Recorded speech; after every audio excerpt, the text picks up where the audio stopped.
wabarakatuh.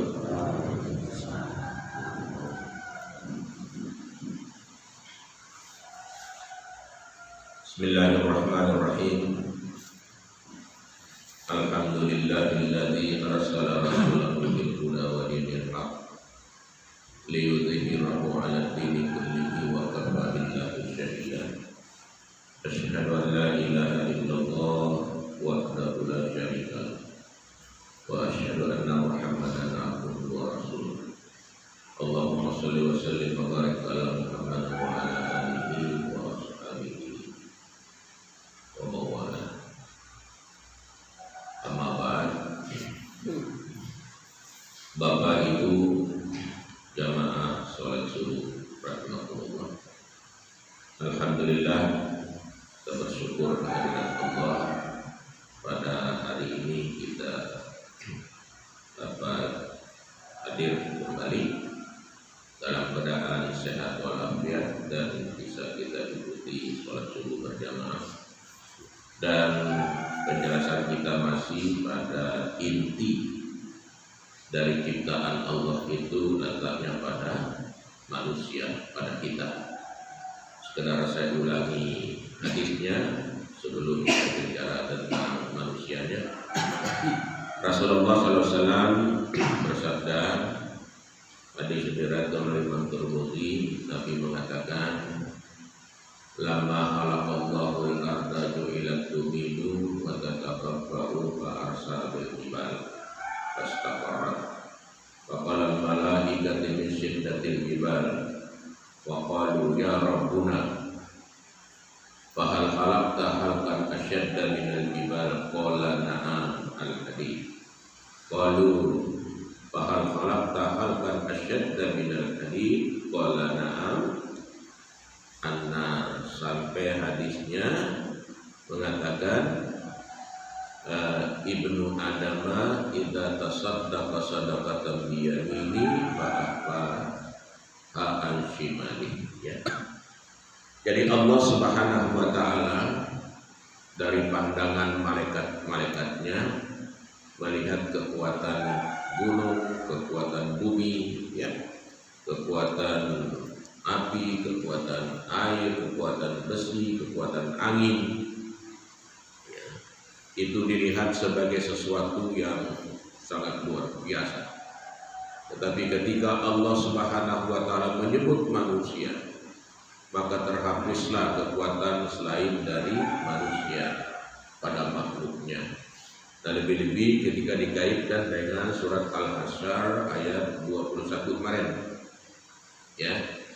Law anzalna hadzal qur'ana 'ala jabalin la ra'aitahu khashi'an mutasyaddian min khasyatillah wa tilkal amsalu nadribuha lin-nasi la'allahum yatafakkarun.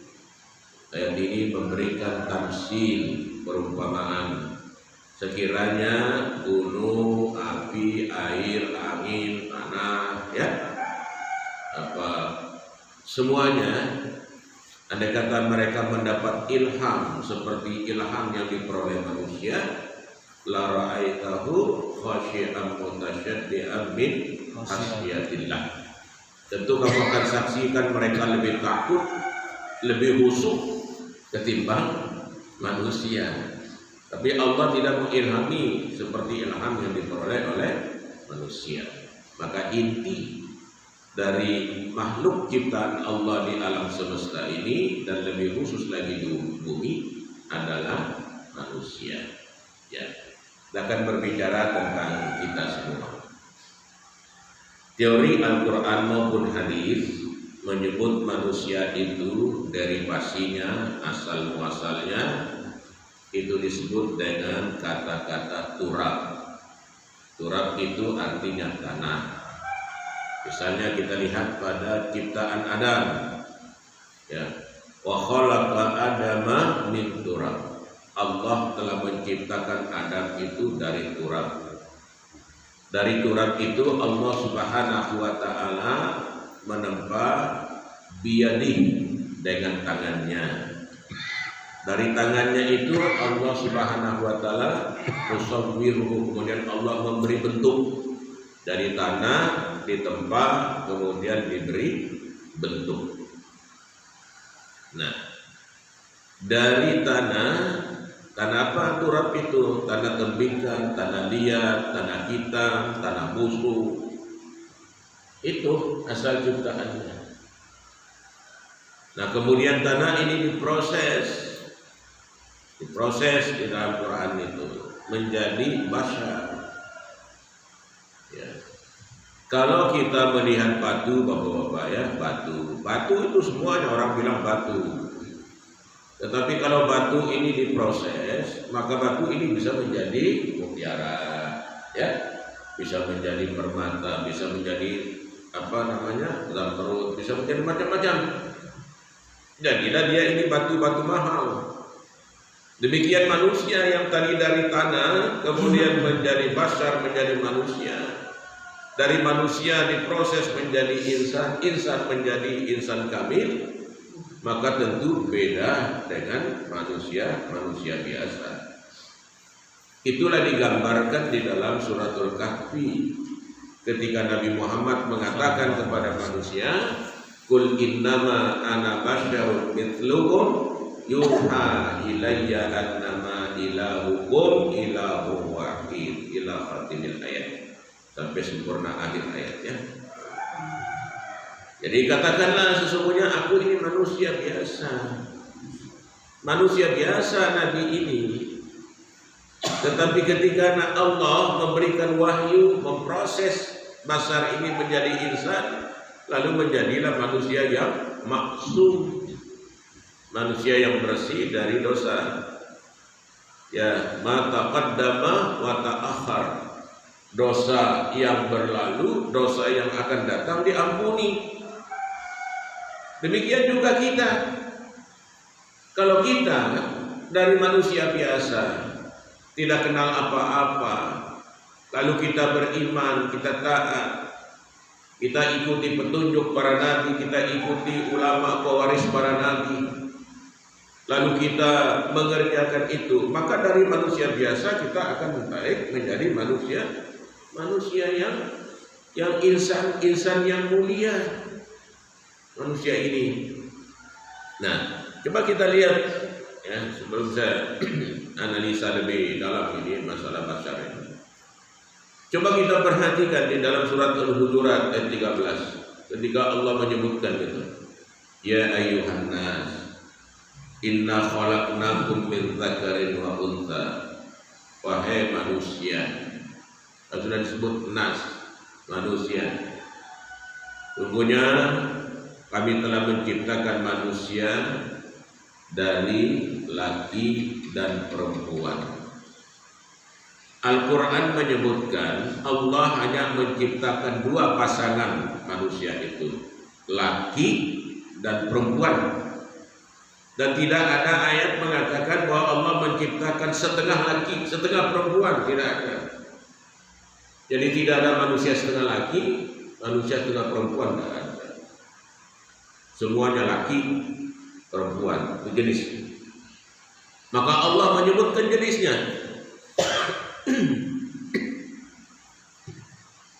Langsung menyebut jenisnya. Zakar, untha, zakar. Langsung disebut jenisnya. Kalau laki, aku telah menciptakan manusia itu laki. Laki itu tandanya apa? Jelas sekali. Ya. Aku menciptakan unsa, perempuan. Jenisnya, bentuknya pasti. Maka tidak terbalik, laki menjadi perempuan, perempuan menjadi laki, tidak ada. Dan itu di luar itu semua adalah penyakit. Ya.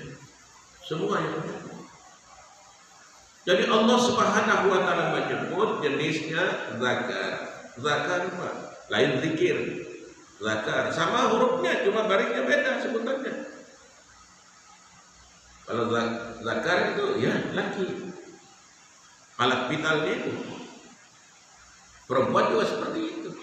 Jadi Allah menyebutkan kepada, nah ini disebut kalau disebut kepada meninggalkan jenis kepada pasangan. Lalu Allah menyebut hanya pasangan. Alam ini gelap, siang, ya. dingin, panas, laki, perempuan, susah, senang, malam, siang. Ya. Kemudian tujuannya apa? Dari jenis tadi disebutkan, ya, min dzakarin aw untha wa ja'alnakum syu'uban wa qabaila. Dari jenis tadi itu, laki perempuan itu, aku ciptakan apa? Syu'uban, bangsa.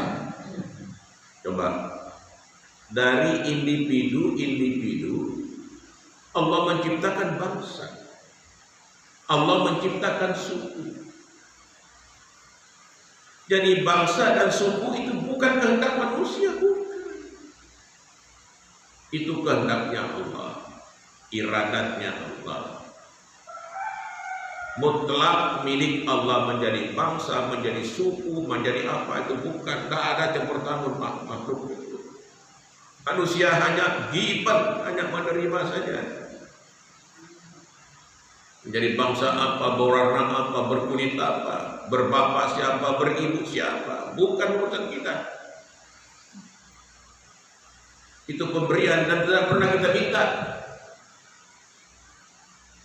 Makanya orang tidak boleh menyesali bapaknya A, bapaknya B, ibunya A, ibunya B, tidak boleh menyesali. Karena bapak ibu tidak berdaya juga mempunyai anak seperti kamu, kan begitu. Semuanya pemberian. Makanya orang tidak boleh menghina ras, menghina keturunan, menghina bangsa, tidak boleh. Menghina suku. Haram hukumnya dalam Islam.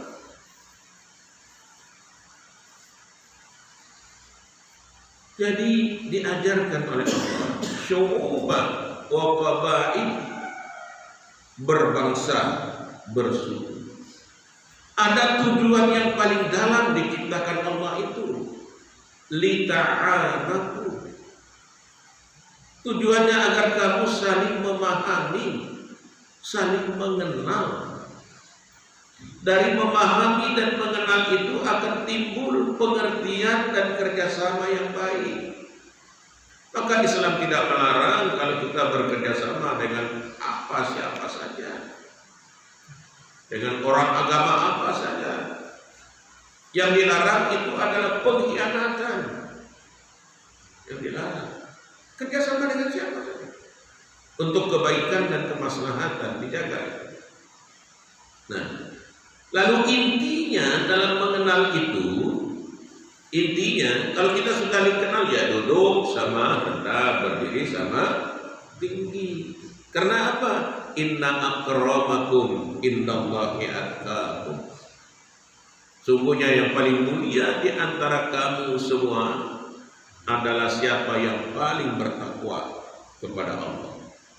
Dan kita tidak boleh menganggap bahwa diri kita paling takwa, paling suci, tidak boleh juga. La tuzakku anfusakum wa amanu man ittaqa, itu najam. Jangan kamu menganggap diri paling suci, karena Allah paling tahu siapa di antara kamu yang paling bertakwa. Begitu indahnya Islam mengajarkan tentang konsep kesetaraan, konsep kehidupan, ya, konsep hidup bersama. Kemudian ditutup oleh Allah dengan dua sifat yang paling mulia. Innallaha alimun khabir.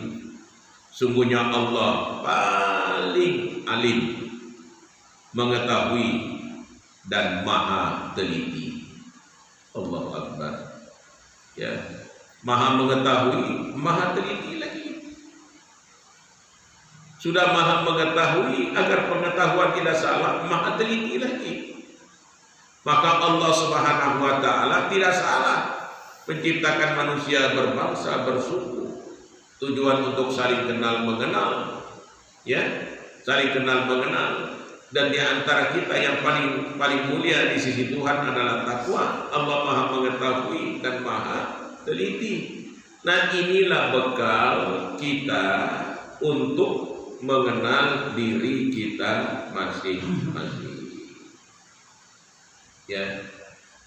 Sengaja Islam mengajarkan kepada kita, hai kamu dari tanah, ya tanah ini aku proses menjadi tin yang bagus. Ya dari tin yang bagus ini aku proses jadi basar yang baik, kemudian menjadi insan. Ya. Nah ini dari turab dari basar ini bapak-bapak, manusia ini sudah namanya nisyan. Sifat di dalam Quran kita ini satu pelupa, dua bahil, ya ketiga kurang tahan uji, suka mengeluh, ya suka lupa. Diktu waktu miskinnya taat, waktu miskinnya berdoa, waktu kaya tidak berdoa, tidak taat. Itu sifat kita di dalam Quran. Maka kita pahami tentang diri kita bagus-bagus.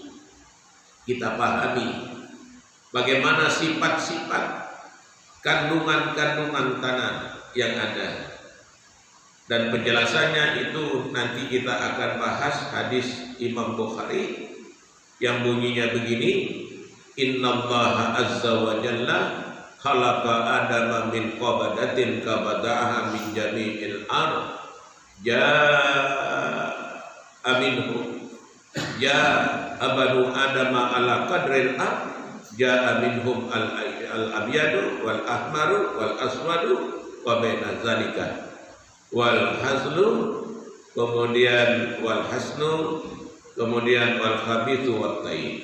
Ya, ini hadis jadi akan kita baca tentang sifat-sifat basar ini, sifat-sifat tanah ini tentang diri kita yang melekat itu.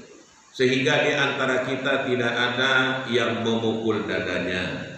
Bahwa kita lah paling hebat, kita lah paling bersih, kita lah paling ini yang diharamkan Allah Subhanahu wa ta'ala. Nah, betapa mulianya ajaran Islam ini telah meletakkan, mengapa mungkin pertanyaan kita, kenapa ada orang-orang mulia, keturunan orang mulia, ada tidak? Ya karena memang mulia itu karena dia beragama. Dari nenek moyangnya sana beragama, dipelihara keturunannya bagus-bagus. Jadilah dia keturunan orang mulia, seperti keturunan para nabi. Semua mereka pelihara keturunannya dari awal, menjadi keturunan orang-orang baik, orang-orang mulia. Kita juga bisa memelihara keturunan kita, tergantung bagaimana cara kita beragama, tergantung bagaimana cara kita mengamalkan agama, memelihara keturunan. Insya Allah nanti akan kita jelaskan. Oh, pertama, manusia diberitakan Allah ciptaan asalnya dari tanah, tanah menjadi basar menjadi insan. Dari insan ini lahir ada yang mukmin, ada yang fasik. Ya, jadi di dunia ini bapak-bapak, pilihan manusia itu tidak banyak, hanya dua pilihannya. Apakah dia nanti bertempat tinggal di dunia yang penuh dengan kenikmatan?